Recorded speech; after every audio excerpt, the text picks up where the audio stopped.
Let's get some analysis now. I'm joined by Liberal Senator, former Ambassador to Israel, Dave Sharma. Dave, thank you as always. How damaging is this for Benjamin Netanyahu to lose the solidarity, the unity of having Benny Gantz alongside him?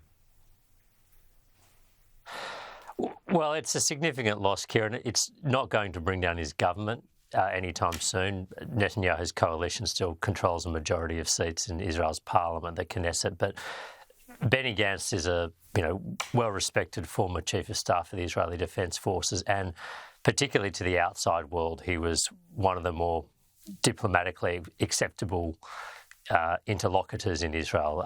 Netanyahu's cabinet has a number of far-right ministers that have plans and intentions that are completely at odds with the wishes of the international community, whereas Gantz has been a mainstream figure. And what it ultimately does is it pulls Netanyahu's government, I think, further towards the right, towards where the ideological base is, and that's going to make things difficult, not only for the post-war planning for Gaza, but in terms of some of the international diplomatic opportunities that are out there, including normalisation with Saudi Arabia potentially.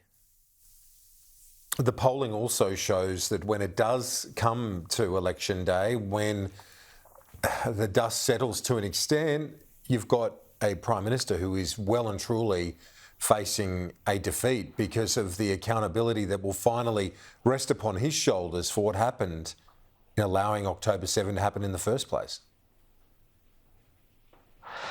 Look, undoubtedly there will have to be some accountability for that. Obviously, Netanyahu's political interests are to push back that date of accountability as far as possible.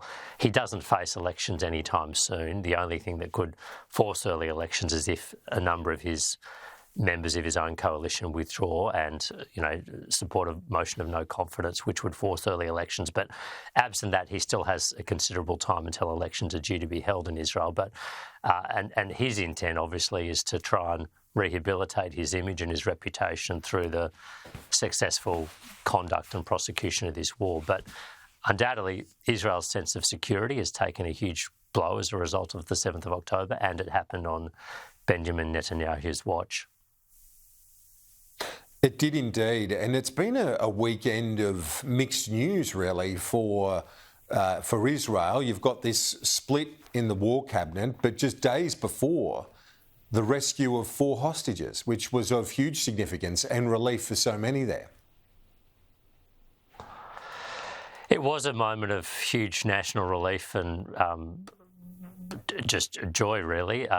These 4 hostages who were all taken from the Nova Music Festival, which was the music festival where a lot of young people were celebrating before Hamas came in and kidnapped and murdered hundreds of them. So these 4 have been released. They had been taken at the Nova Music Festival. They've been held now for something like 250 days. It's immense relief to firstly have them alive, secondly have them back and seemingly in reasonable health.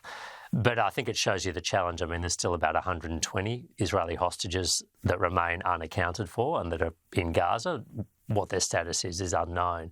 And Israel has not, this is the first hostages that have been released since that early hostage deal, which was now several months ago, and that has been causing growing frustration, not only amongst the family members of the hostages, as you'd expect, but really across Israel's political spectrum, that one of the intended aims of the military campaign to secure the release of the hostages has been so slow to bear fruit.